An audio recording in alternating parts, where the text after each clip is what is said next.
hakkame pihta. Nii, kirjandussaade. See on kirjandussaade praegu Leonardi show nime all.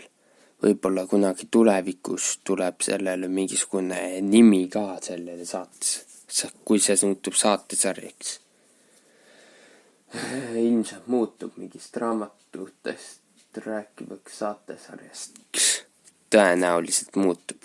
Täpselt ei oska öelda. Mina olen Leonard ja seekordne esimene raamat Anton Hansen Tammsaare Tõde ja õigus. Koolis kohustuslik raamat 11. klass. Tõde ja õigus. 28. peatükk. Räägime, mis on vahepeal juhtunud. 2 naabrimeest. Andres ja Pearu on kogu aeg tülis. Andres tuli alguses, ostis endale talu. Nüüd Andres ja Pearu on kogu aeg tülis, on käinud kohtus lahendanud, aga kohtus ütles, et on öelnud, et on lahendagu tüli omavahel ise ära. Siis Juss on ennast üles poonud ja Pearul üks naine ära surnud, teine uus perenaine olemas, Mari. Endine sulane Juss. Sest üles selline asi on juhtunud. Nagu saksad. Aga Jumal ei anna ennast pilgata. Mis inimene külvab, seda tema ka lõikab. Kes liha peale külvab, see lõikab lihast igavest hukatust.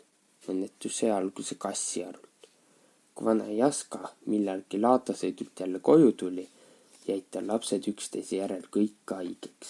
Nagu oleks mõni lausuja talle laadalt lastehaiguse koju viimiseks kaasa andnud. Haigus võttis kohe hädaohtliku pöörde, hähvardades laste kurgu kinnimata. Ei jõutud õssa sõieti täielikule teaduselegi, kui juba suri esimene laps ja varsti peale seda teine. Polnud muud, kui hakkamatuste vastu valmistuma. Meie peiepidu 2 lapsele tehti Kassiaru talu ja Jaska kuulsa nime kohane. Ümberkaudsed peremehed ja perenesid olid kõik koos. Harva leidus, kui puudus nende seast ka Vargamäe Andres oma Mariga. Neid oli küll kutsumas käidud, aga nemad polnud veel unustanud, et nad 4 pühaks Kassiaru omi asjata Vargamäele ootasid. Kui neil ei kõlvanud Vargamäele tulla, miks pidid siis nemad kohe Kassiarule minema? On see matused tähtsamad kui varrud. Need olid kuulmata kurvad matused, sest samal ajal kui söödi ja joodi 2 auks, kes puhkasid puusärgis, käed rinnal vaaksid juba 13 last sängis hinge. Laste seisukord oli sedavõrd raske, tema ise ei saanud koornud viimse puhkepäevale saatma minna. Vaid pidi koju jääma teisi suretama. Nii uskumatu, kui see ka kõigile näis, ometi oli nõnda, kui matusemised õhtuide, kus surnajad koju jõudsid, oli Kassiarul juba jällegi 2 väikest taipa. Kaksikud sündides, kaksikud ka surres, mõned poisid. See rabas matuseisi nõnda, et ühelgi ei läinud enam söök ega jook sisse, sest igaüks pidi tahes või tahtmata iseenda laste peale mõtlema, kes jäid oma pojad koju. Leidis neidki, kes sõitsid, nagu oleks neil vanakuri ise kannul.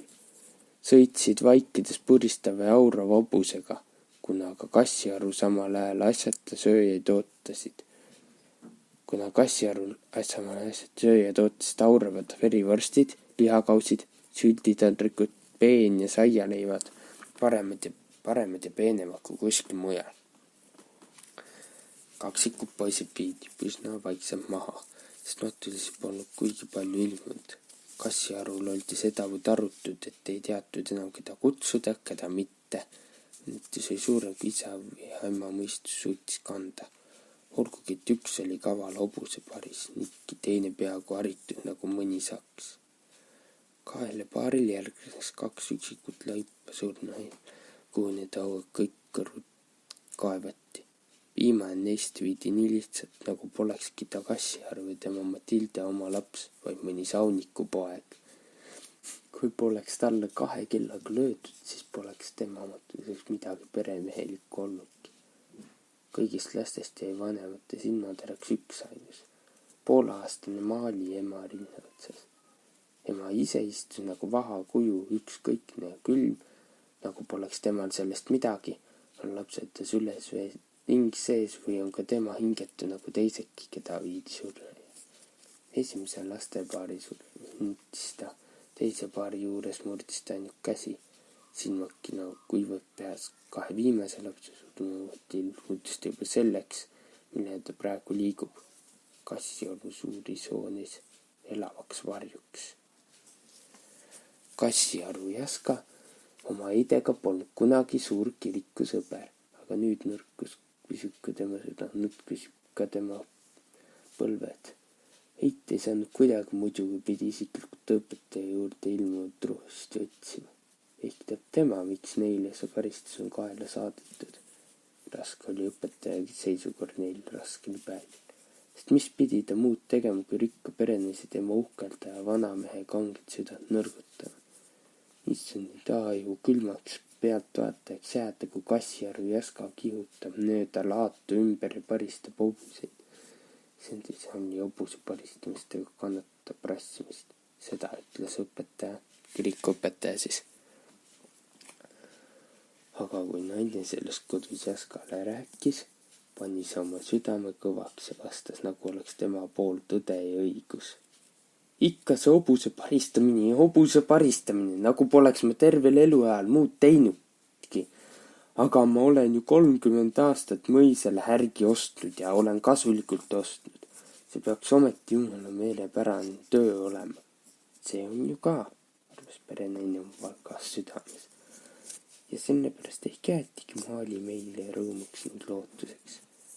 Ehk tullakse ka sellele järele suurusta nii ruttu.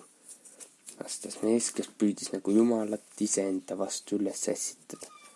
Naine hakkas nutma ja ütles, sa räägid nagu oleks su kahju, et Maali meil järele jäi. Ei, vastas, aga mul hing on täis, et miks just meid nõnde nuhendakse, nagu oleks meie need kõige suurem kurjategijad. Nagu teised ei paristaks hobuseid ega jooks kõrtsis. Mina lasen veel teistelegi anda, aga teised ei tee sedagi, joovad ainult ise. Miks siis just meie lapsed pidid surema? On see õigus? Õpetaja ütleb, et peab nõudma, mitte õigust, vaid paluma armu. Kõik muu on kurjast, seletas perenaine silmi pühkides. Miks siis just mina pean armu paluma, mitte teised, küsis Jaska. Olen mina see kõige vaesem ja viletsam. Teised võivad õigusega elada, mina paluga armu, aga minul on suurem koht ja rohkem raha kui neil. Ehk tuleb ka teiste katsumispäevad õhks perenaine oma sügavas südames, nagu paluks neile seda katsumist. Tema arvas, et oleks tõesti hea, kui teised peaksid hakkama armu paluma, sest siis saaks ehk ka tema vanamees sellega toime. Muidu aga lubab ta südamekanguses ennem oma viimse lapse jumala, kui et ta oma meelt pööraks kõige vägenema oma palge ees. Varsti näiski, nagu oleks jumal Kassiaru emande vaga õhkamist kuulda võtnud. Kõige enne tabas kurikaela haigus nende lapsi, kes käisid Kassiaru 2 esimese lapse mõttes. Nagu oleks Kassiaru langed äkki jumala erilise viha alla, nii et ei tohi enam appi minna tema lapsigi maha viima. Niipea, kui pistad jala üle ukse sinna, et osa võtta nende raskest linnast, kohe saataks sulle endale sama neini kael. Haigikseid lapsed orul, hundipalu, lämmasool ja raval ning igal pool pidi surmarsti lõikust. Oli lõpuks peaaegu nõnda, et igaüks pidi mõtma ise oma lapse, kellegi polnud võimalik teise juurde matuse minna. Orul suri 2 väiksemat last, tütar ja poeg, suuremad ja päris väetikesed jäid terveks. Hundipalu mõttis 2, 4 jäid haigust ja surmast puutuma. Siia oli ikka Vargamaa Andres ja Marimetuse kutsutud, sest nende lapsekari kilkas alles rõõmsasti. Oli imelikult õudne pilt külmel ja selgel pühapäeva hommikul. Päike tõusis, nagu oleks ta verre kastetud. väljaäärsed kaasikud ja soovõserik oli paksus valges särmas, nagu oleks see puud äkki helendava lehestiku saanud. Eemal väljaotsa kaskedes paistsid tetrekukad kui kustunud söed vaikselt palendava õõguse keskel. Hundipalu sealt oli puusärk ja reeliku alt soost. Hakkas paistma 2-3 hobust. Sealt tuli Rava Kustas oma pojukestega. Oli surnud peaaegu ema rinna otsast. Aga veel polnud Rava Kustas Hundipalu välja alla jõudnud, kui juba kaugemalt tuli nähtavale teine voor. Seal vedas väsinud hobuse surnuja poole Kukessaare Jaan, mu tütart, kes juba oli karjas käia. Hundipalu peatus mõlemad voorid, oodates, et see oma puusärkidega ees läheks. Ikka riburada mööda, nagu jumal ise taluki nende loomisel laia sohu oli tippinud. Nõnda siis läks Hundipalu mäelt 4 laudkasti, üksteise järel alla soo poole. Lumi karjus ree jalast all, nagu krigistas keegi meeletus vihas valust 1000 hambaid. Eemalt kuuldunud neis nõnda, nagu karjuksid lapsed ühes valges laudkastides, mis on paigutatud regedele õlekood aluseks. Aga ükski ei kuule nende väetik isa, sest kõik on nende ümber kurdiks jäänud, omakesed ja võõrad. See õnnetu voor sinnamaale jõudis, et ulatus nägema Ämmasoo õue, siis paistis, et seal ootab juba 1 puusärk reel, kuna teist alles sinna seatakse. Esimene oli Võõsiku Anna, sest naabri väravasse oli peatuma jäänud teine Ämmasoo Kusti. Ühes oli mänginud ühes taheti nakku surnud viia, et oleks seltsis segasem. Hundipalu, kes oma voori eesotsas sõitis, pidas hobuse kinni, kuni Ämmasoo ja Võõsiku voor tema ette olid jõudnud, siis alles mindi edasi. Heideti pilk üle soo Kingu väljamäe poole. Selle kõrgemal tipul seisis üksik inimene kui must post. Vististi oli see Priidu ise, kes ei tulnud eemalt matuserõngi vaatama, sest temal endal kui poissmehel polnud ju lapsi, keda oleks võinud viia, ja teiste sooväljameeste omad olid alles terved. Kingu Priidul hea põli, arvas Ämmasoo küürükseid, pole tal laste matmistega kedagi. Vanamees ei lausnud Heidele sõnagi vastuseks, aga kaugelt tagapool, kus ei võidud Ämmasoo ette kuidagi kuulda, ütles Rava Kustas, nagu mõtleks tema Heidele vastata. Jah, mis Kingu Priidul viga, põle muud kui võtta silmel kätte ja plõnt ja las teiste lapsed tantsib. Tänagi ei või see ilma lõõpimata, manitses teda naine. Ei noh, ega see lõõpimine ole, kaitses Kustas. Priidul ju pole ju naist ega last, ainult Simmel ja see roju ei sure ju. Jah, siin ma nüüd siis lõpetan. Head aega jälle uute kordadeni.